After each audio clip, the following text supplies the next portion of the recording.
Hi guys, on se retrouve aujourd'hui pour une nouvelle vidéo et je suis super heureuse de pouvoir vous faire un nouveau book haul.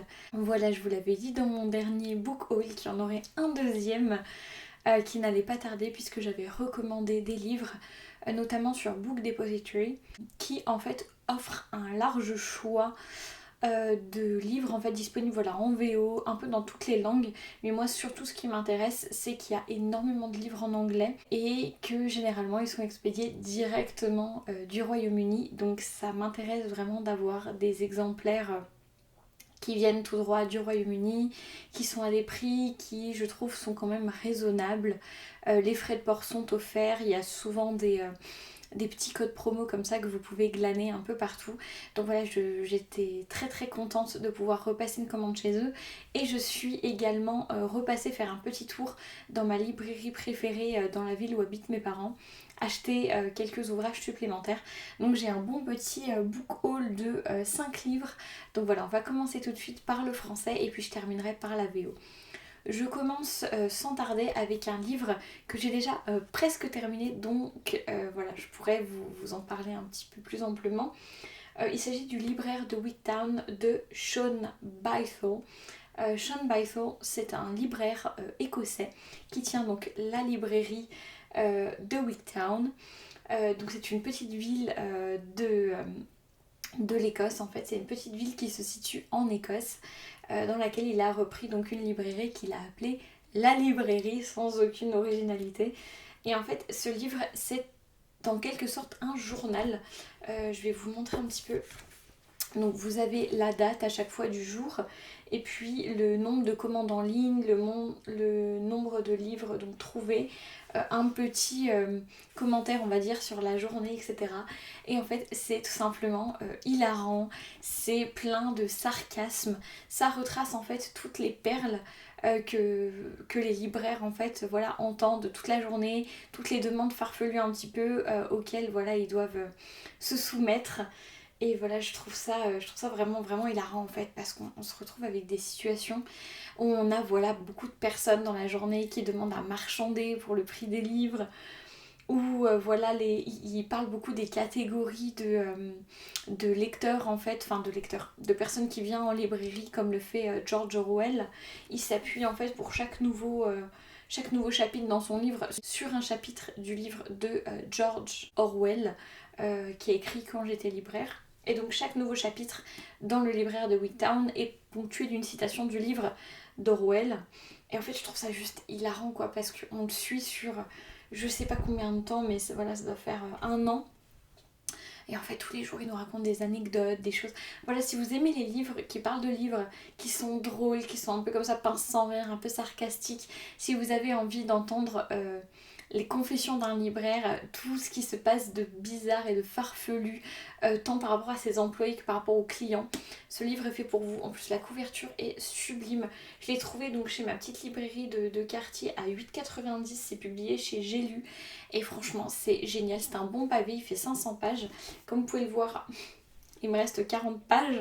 Donc voilà, je l'ai dévoré. J'ai adoré. Et puis à l'intérieur, j'ai mis un petit marque-page que j'ai peint à l'aquarelle et j'avais fait un petit pompon avec de la laine. Donc voilà, vraiment, je passe un excellent moment avec tous ces éléments réunis. Voilà, c'est très cosy. Et voilà, c'est très drôle. Donc voilà, je vous le recommande à 1000%.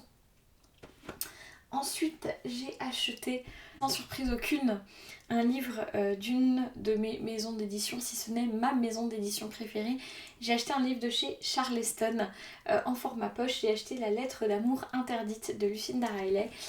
Si vous débarquez sur la chaîne, vous ne connaissez probablement pas mon amour inconditionnel pour Charleston et plus amplement pour Lucinda Riley, mais Lucinda Riley, c'est tout simplement l'une de mes écrivaines préférées du monde entier, parce que je trouve qu'elle a cette capacité de créer des romans historiques immersifs, qui nous donnent une idée de la réalité en fait, de vivre dans tel pays, à tel moment, avec telle contrainte, etc. Et qu'en même temps, elle crée des histoires d'une qualité incroyable.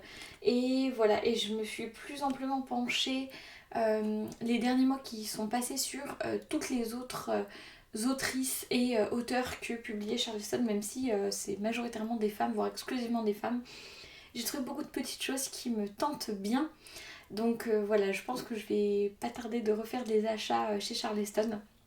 Parce que je trouve qu'ils ont une ligne éditoriale qui est incroyable. Si vous aimez Lucinda Riley, si vous aimez les romans historiques extrêmement immersifs, cette maison d'édition, c'est la caverne d'Ali Baba. Vraiment, je les adore. Ils ont l'air en plus d'une gentillesse incroyable.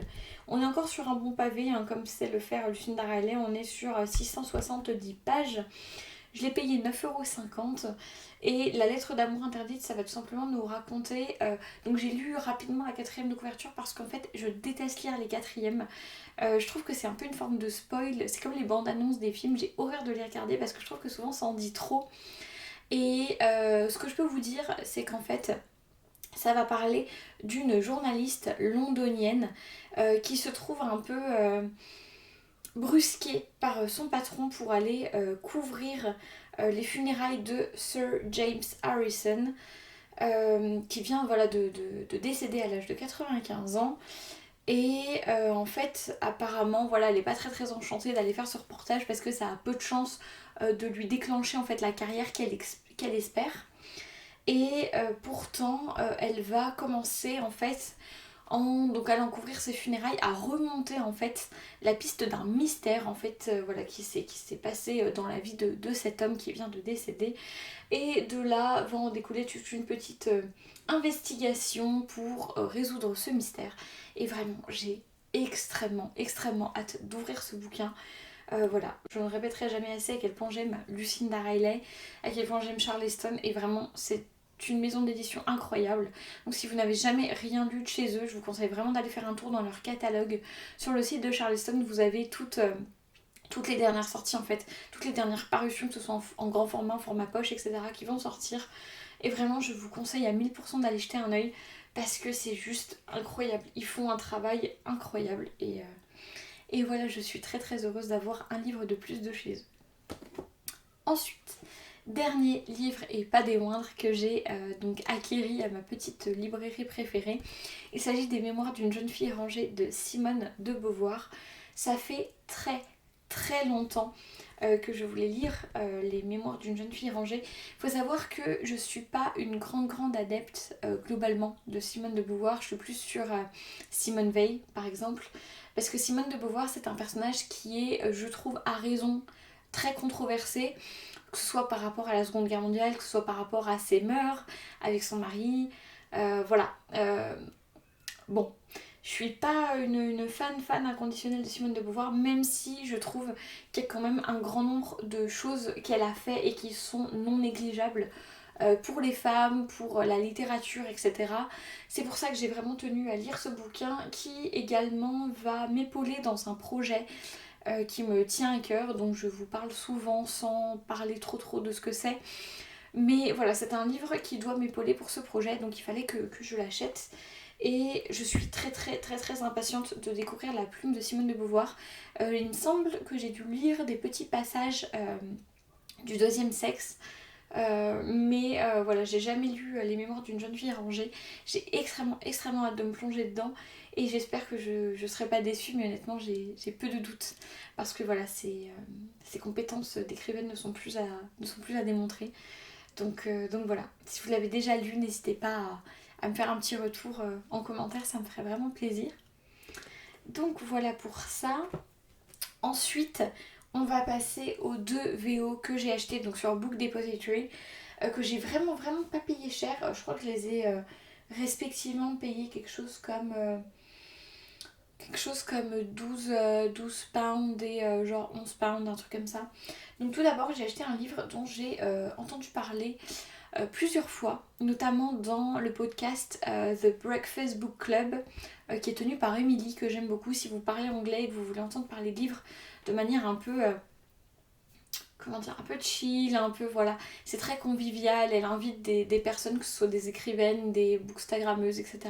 Et elle discute en anglais. Donc si vous avez un bon niveau d'anglais, je vous conseille vraiment d'aller écouter ce podcast qui est génial.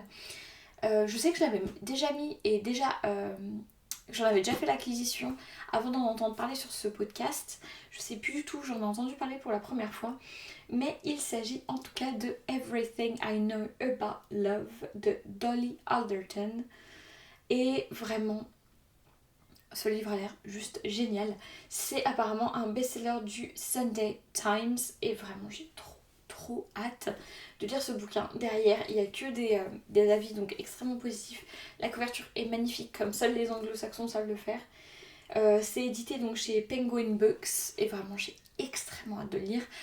C'est tout simplement donc une espèce de petit journal, petit bilan en fait que Dolly Alderton fait sur sa vie. Elle fait un point en fait dans sa vie de tout ce qu'elle sait.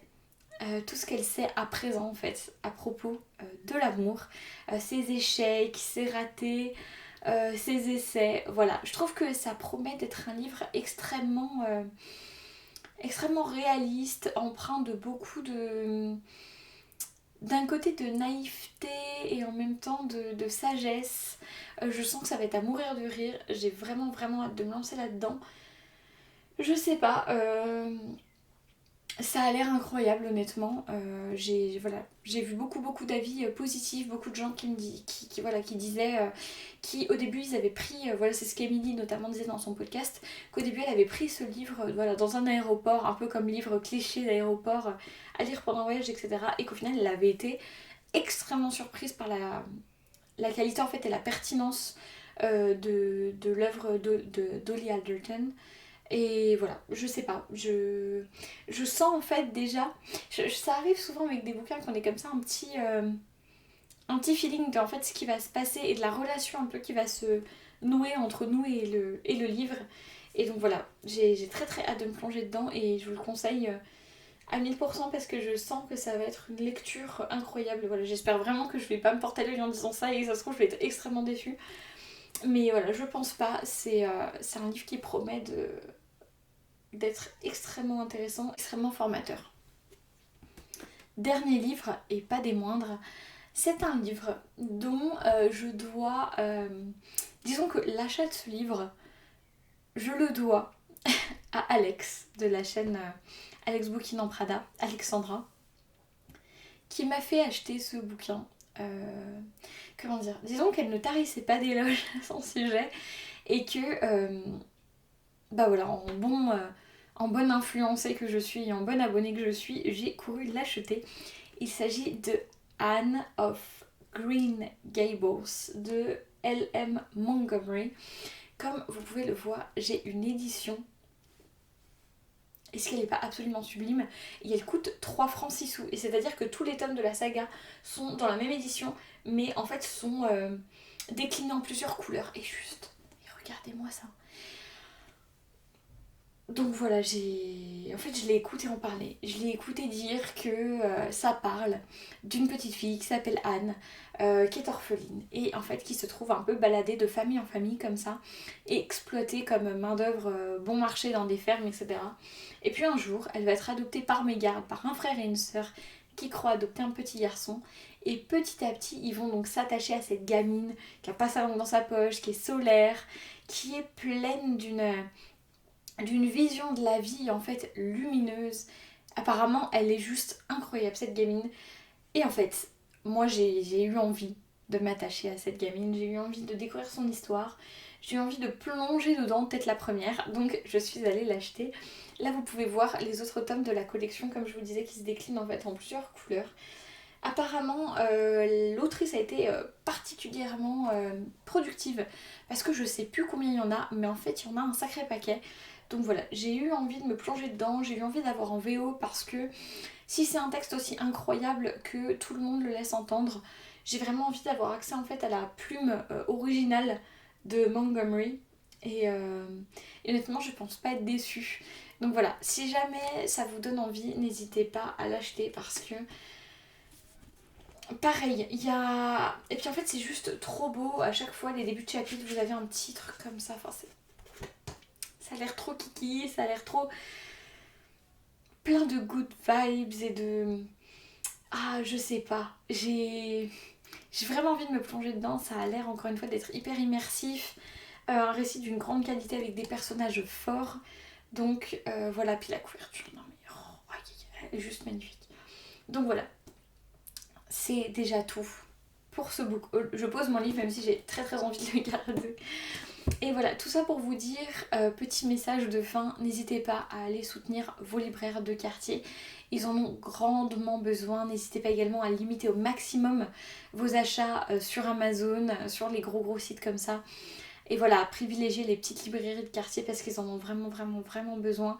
Le livre en fait que je suis en train de lire que Shawn Bythell a écrit, ça me fait encore plus réaliser à quel point en fait les libraires sont en détresse, à quel point ils sont peu soutenus, à quel point le marché du livre est hyper délicat, à quel point il s'effondre en fait d'année en année, que ce soit à cause des liseuses, etc. Et je suis la première à reconnaître, étant donné que j'en ai une, que c'est un désastre. Voilà, après le fait est qu'on sera tous d'accord pour dire que c'est hyper pratique. Si comme moi vous voyagez beaucoup, que vous avez besoin d'emmener une grosse quantité de livres, il faut quand même être réaliste et se dire que ce n'est pas possible en fait de n'avoir que des ouvrages papier si vous voyagez, etc.